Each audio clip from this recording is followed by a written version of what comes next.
Oh, Gelora gimana bisa bersuara orang nggak ada wakil rakyatnya di DPR kan gitu. Saya jamin bisa. Oke ya. Keberpihakan kepada rakyat ini ya, nggak nunggu nanti deket-deket pemilu ya. dong, dari sekarang lah. Ya dengan lingkungan yang bersih, dengan mampu menjaga kesehatan badan sendiri, tentu itu juga akan meningkatkan kedaulatan kita sebagai bangsa dari sisi kesehatan. Ternyata di Jakarta masih ada tuh Bu yang tidak punya jamban. 17 kelurahan. 17 kelurahan. Belum punya jamban. Ada juga yang kita udah laksanakan di Bandung. Namanya udah Sodetan Gelora.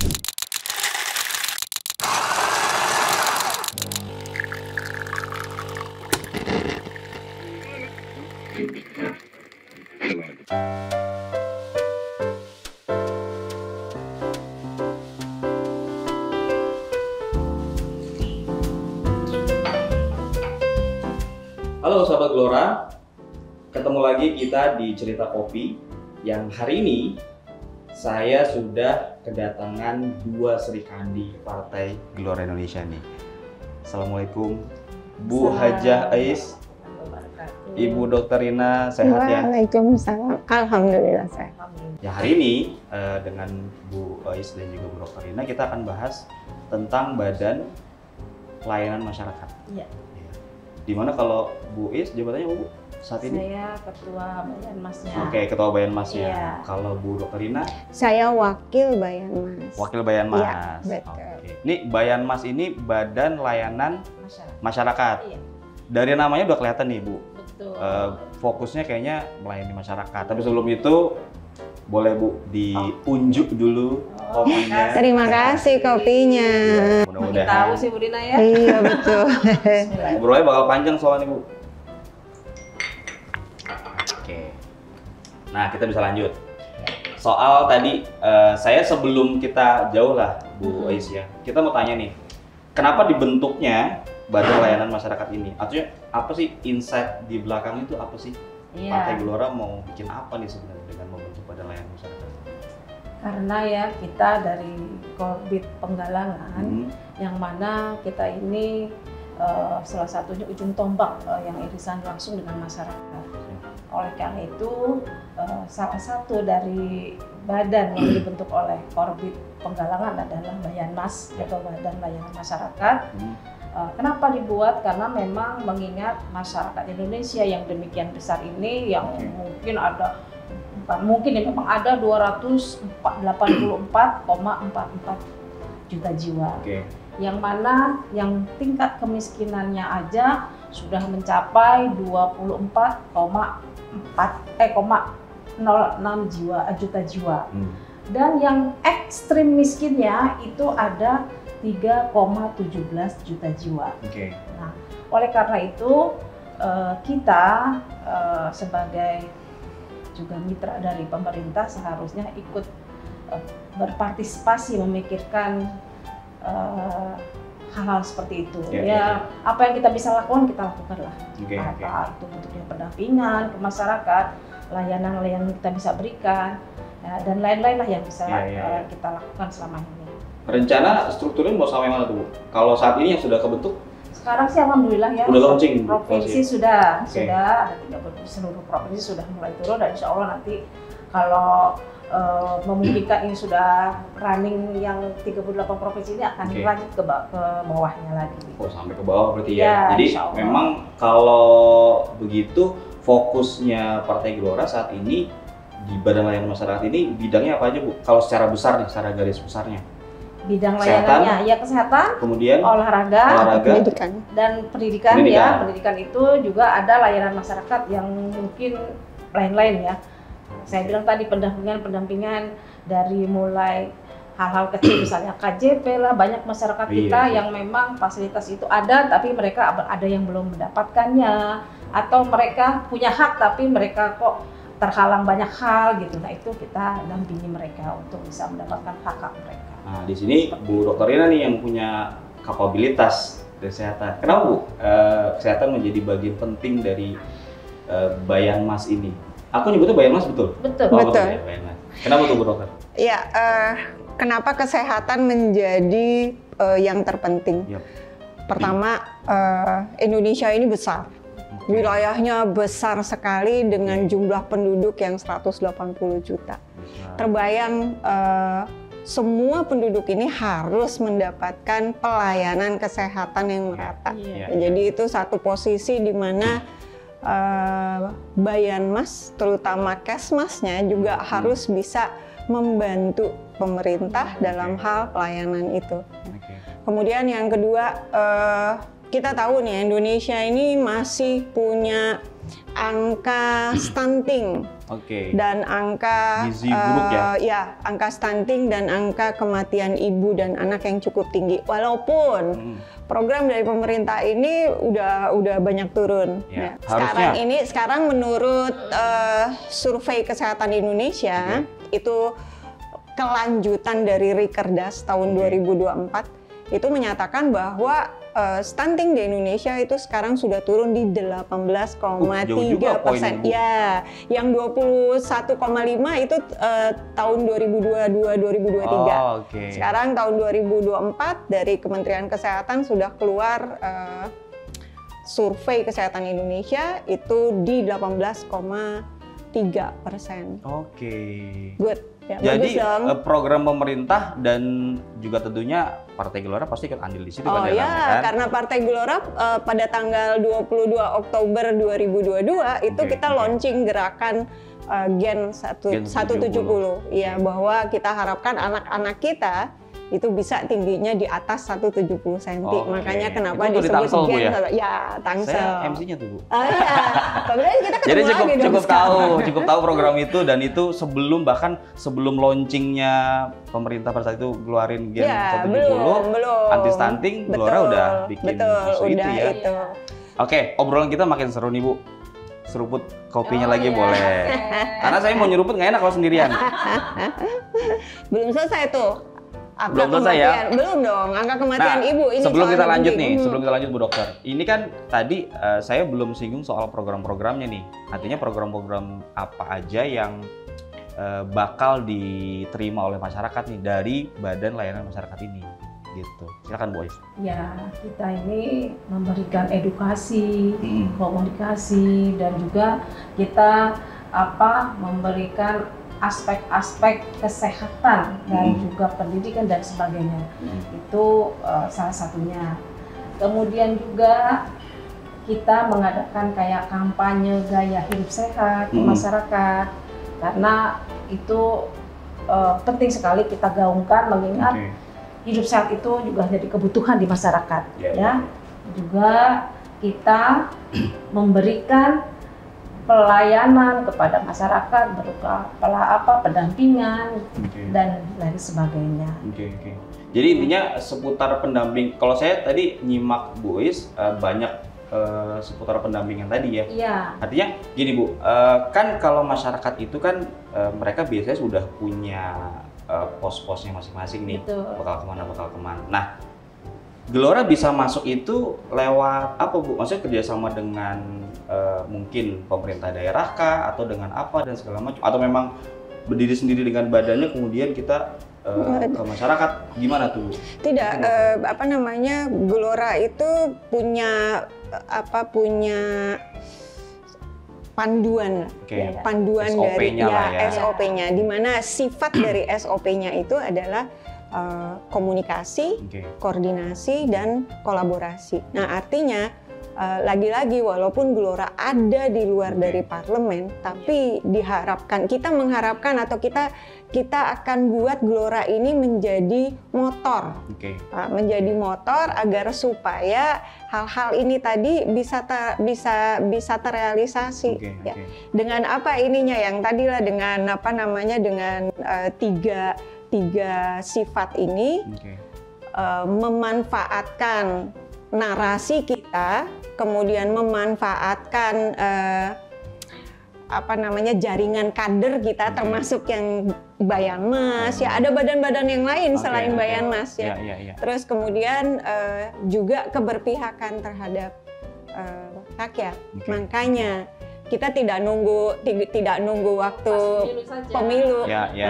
Kita jalan dari sekarang karena kita ingin sifat yang tadi itu keberpihakan terhadap rakyat. Jadi ya tidak. Tadi belum selesai soal angka kematian tuh, dokter. Itu balik lagi sampai ke angka lupa tadi gara-gara ngopi. Gara-gara ngopi.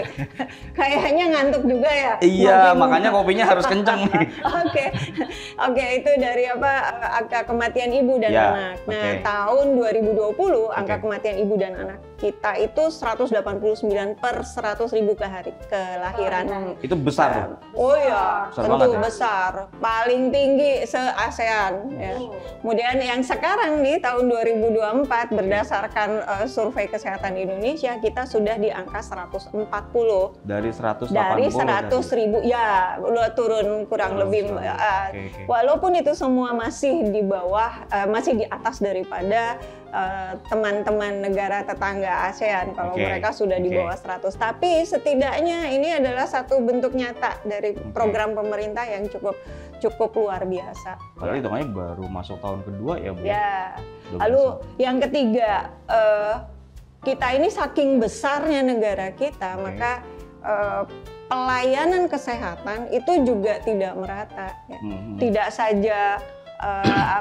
saja fasiankesnya, tidak saja fasilitas layanan kesehatan yang kurang, tapi memang tenaga kesehatannya, tenaga medisnya juga terbatas, kurang gitu. Makanya kita berusaha untuk menjembatani, Gelora menjembatani agar supaya masyarakat pun dapat menerima pemerataan kesehatan. Menarik sih bahas kesehatan, Bu ya, karena saya juga termasuk yang advokasi di lapangan juga nih terkait kesehatan. Dulu zamannya jam sostek dan segala macam tuh sampai dengan sekarang BPJS. Ngalamin tuh, Bu, kita bawa pasien tapi rumah sakit nggak mau menerima dengan alasan bla bla bla gitu ya.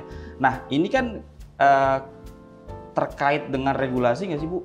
Maksudnya Parpol dalam hal ini gimana untuk membantu membuat regulasi kesehatan yang lebih berpihak kepada masyarakat? Tadi balik lagi ke sifat daripada acuan kita bahwa kita ada komunikasi, ada koordinasi dan ada kolaborasi. Itu artinya dengan pemerintah juga berarti. Betul. Kita harapkan kita bisa berkomunikasi dengan pemerintah untuk rakyat atau masyarakat yang tidak mampu ini bagaimana gitu. Lewatnya apa, Bu? Sorry, kan belum ada perwakilan di DPR nih saat ini, Gelora. Kan tetap aja yang namanya komunikasi tidak harus lah. Soalnya kan kalau netizen mikirnya, Gelora gimana bisa bersuara, orang nggak ada wakil rakyatnya di DPR kan gitu. Saya jamin bisa. Ya. Mungkin netizen lupa kalau kita adalah koalisinya pemerintah saat ini. Merah putih ya, koalisi merah putih. Kalau itu kan dari segi regulasi nih, berarti kan kalau saya ngebacanya fokusnya Bayanmas ini lebih kepada preventif, benar nggak, Bu Is? Iya. Ya, Bu Dokter ya. Artinya jangan sampai kena dulu, tapi kalau bisa sebelum kita bisa antisipasi. Nah terus gini, Bu Is, saya mau sebagai ketua badannya ya. Kan biasanya nih kalau parpol itu kan baru menggeliat itu kan ketika jelang-jelang pemilu nih, Bu Is. Ini kan kalau saya lihat programnya udah berjalan, bahkan semua provinsi sudah ada sekarang perwakilannya, akan segera ke kabupaten kota. Nah, kenapa sih, Bu, Partai Gelora lewat Badan Layanan Masyarakat ini geraknya udah dari sekarang udah bergerak nih buat masyarakat? Kenapa nggak nanti aja gitu? Kenapa nggak bagi-bagi nanti sembako? Kalau nanti berarti kita sama dong dengan yang lain. Kita harus beda.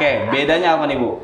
Ya, kita harus sejak awal, sejak dini masyarakat merasakan kehadiran kita, merasakan juga bahwa kita tulus mendampingi mereka dan juga kita tidak yang sifatnya apa, Bu Rina tuh, jadi cuma maunya aja pragmatis.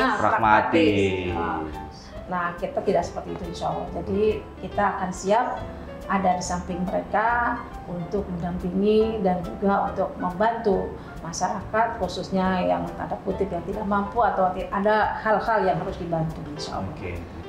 Apalagi di sini ada Dokter Rina, ada Pak Taufik yang juga dari segi olahraga dan juga hal-hal lainnya. Pokoknya lengkap lah insya Allah dari para ahlinya ada di Gelora. Siap. Betul. Mungkin mau tambahin? Ya, kalau misalnya kembali lagi seperti yang tadi bahwa bukan marwah ya, semangat kita itu adalah narasi kita yang kuat, lalu kemudian jaringan kader kita, sama satu lagi keberpihakan kepada rakyat. keberpihakan kepada rakyat ini ya, nggak nunggu nanti deket-deket pemilu ya. dong, dari sekarang lah. Kalau misalnya memang keberpihakan terhadap rakyat itu menjadi semangat kita. Oke. Soalnya kalau mikir juga buat food getter ya justru harus dari sekarang Bu ya geraknya ya, harus partai yang ini ya. Nah ini kan menarik kalau soal bahas politik ansih gitu ya. Kita kalau mau bilang partai politik pasti nggak lepas dari mau cari suara gitu kan. Programnya berarti harus bener-bener soft banget tuh Bu ya. Kalau di masyarakat gimana? Kerjasamanya dengan masyarakat tuh polanya gimana Bu? Bentuk konkretnya deh. Oke, bentuk konkret. Iya, ya. Kalau yang saya sudah jalankan. Ini dengar-dengar mau ada program yang mau launching nih dari Bayan Mas. Betul. Okay. Kalau yang sudah kita jalankan kayak kemarin ya apa namanya Gen 170 itu sebetulnya Gen 170 bukan hanya mengumpulkan ibu-ibu hamil lalu kemudian diberikan edukasi. Tidak, kita justru turun ya, itu hanya yang dilihat pada saat itu, mungkin pada saat dernya aja hari-hanya aja, tapi sebelumnya kita sudah menjalankan acara-acara lah, acara-acara kecil. Rangkaiannya ada seperti edukasi ya, kemudian pemberian makanan bergizi makanan pendamping pengganti ASI itu sudah dilakukan di tahun 2022 oleh kita dalam hal program yang lalu. Tapi sekarang ada tambahan programnya lagi. Kita akan menjalankan perilaku hidup bersih dan sehat. Nah, itu seperti apa, Bu? PHBS itu sebetulnya adalah gerakan mengajak atau gerakan untuk membuat masyarakat kita menjadi sadar akan perilaku bersih dan sehat. Keuntungannya banyak. Yang namanya bersih dan sehat artinya kita membuat masyarakat kita untuk sadar menjaga kesehatan dirinya sendiri, kesehatan keluarganya, kesehatan lingkungan sekitar.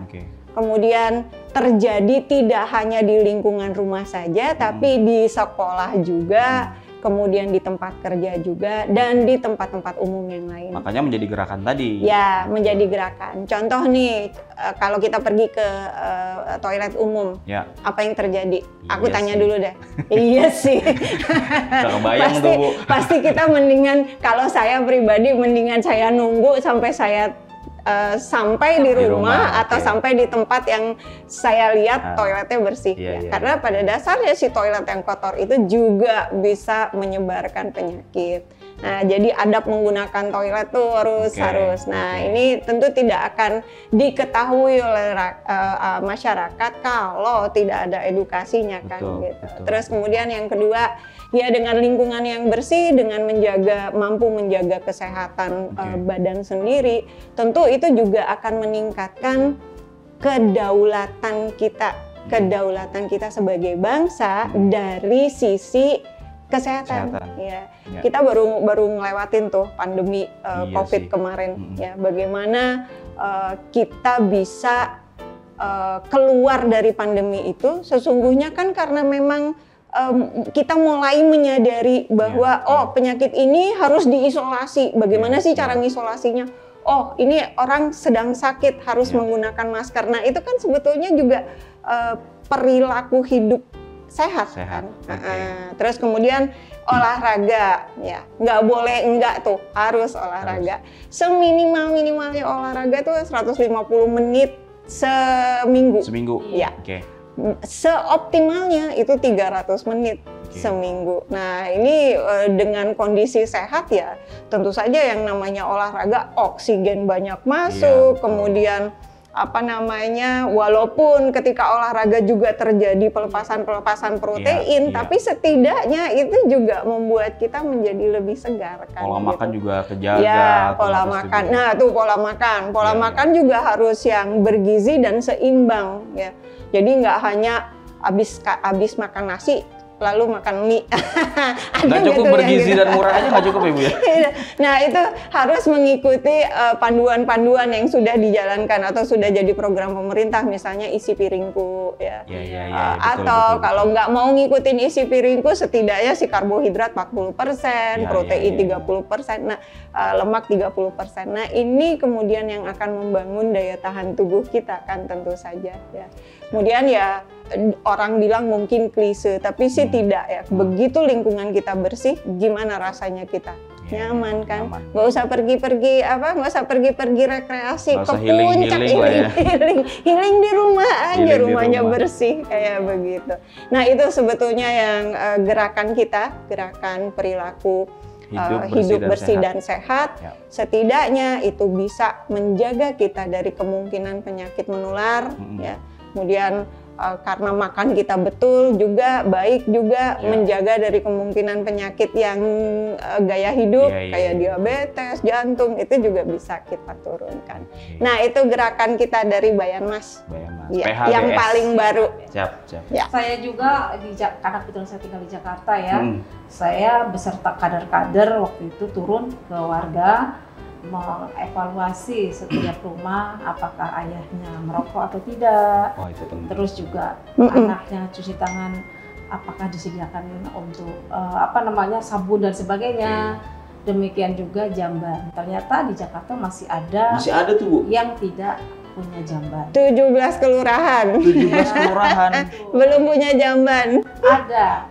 Dan itu data itu pun kita laporkan juga ke RW, kemudian juga ke kelurahan. Kita komunikasi ya, dan itu salah satu bentuk advokasinya ya, Bu ya. Bentuk advokasinya. Nanti kita juga kalau memang dia tidak mampu, bagaimana pendampingannya agar jamban itu bisa berdiri. Nah itu kita biasanya komunikasi dengan pejabat setempat, entah kelurahan, entah camat dan sebagainya, agar masyarakat kita betul-betul merasakan hidup sehat itu ada di rumah mereka. Itu juga salah satu yang sudah kita laksanakan. Ada juga yang kita udah laksanakan di Bandung, pembersihan alur sungai. Ya, jadi karena sampah, jadi bantaran sungainya menyempit, itu udah dikeruk sampahnya. Jadi pas saat belokan itu di Cibenying namanya, nama kecamatannya. Ya. Kayaknya besok aksi kita videoin. Itu sekarang namanya pun udah Gelora namanya. Mantap kan? Namanya udah Sodetan Gelora. Sodetan Gelora. Lumayan eye-catching tuh, harusnya bisa dijual. Iya. The last but not least nih, Bu, kita kan pasti kalau udah launchingnya udah kan? Bayan Mas udah launching nih. Kan berharap masyarakat partisipasi dong. Nah, gimana nih kalau masyarakat mau ikut join dalam Bayan Mas ini gitu? Apakah harus terdaftar sebagai Partai Gelora dulu atau enggak? Atau siapapun boleh? Nah, perwakilannya sudah ada, Bu Ais? Ya, ini perwakilan sudah ada, di DKI sudah ada, di provinsi lain juga sudah ada. Dan besok di Jawa Barat, insya Allah bulan Juli ya, kita akan ada senang bersama. Senang bersama di Jakarta tuh, Bu? Di Jawa Barat. Oh, di Jawa Barat. Kan kita kebetulan di Jawa Barat yang akan mengadakan. Dan juga kita pemeriksaan kesehatan juga ada, rencananya begitu. Siap. Iya. Rencananya mungkin programnya kurang lebih ya kayak gitulah ya. Dari mulai senam, seputar kesehatan dan segala macam. Edukasi. Kemudian betul. Kemudian bisa jadi kolaborasi sama kolaborasi sama PKK juga ya, bisa jadi di masyarakat. Iya, kita di masyarakat itu paling mudah dan siap membantu adalah kader-kader. Betul. Sudah kita sudah bagi-bagi vitamin D juga kan, bekerja sama dengan PKK. Sorry nih saya agak ngelek. Pasti mikirnya vitamin D ini duit ya. Ya, vitamin D duit. Masyarakat serumu kayaknya. Kalau di Jawa udah terkenal nih. Vitamin D3. Jadi kita udah daerah Bandung dan Cimahi itu udah paham sekali tuh vitamin D punyanya Gelora. Coba tuh luar biasa kan. Kalau Bu Rina lewat langsung pada ini ya, mereka teriak, "Dok, mana dok?"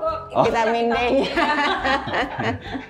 Gelora udah terkenal dengan pembagian vitamin D. Iya. Oke, terima kasih banget nih Bu Is, Bu Dr. Rina. Walaupun pertemuan singkat, tapi ditemani kopi dan obrolan yang luar biasa, berasanya padat banget nih. Mudah-mudahan bermanfaat buat masyarakat Indonesia dan sahabat Gelora lainnya yang menonton acara ini. Dan terima kasih sekali lagi. Mohon undur diri ya. Sama-sama. Demikian sahabat Gelora, sampai bertemu kembali di cerita kopi selanjutnya. Assalamualaikum warahmatullahi wabarakatuh.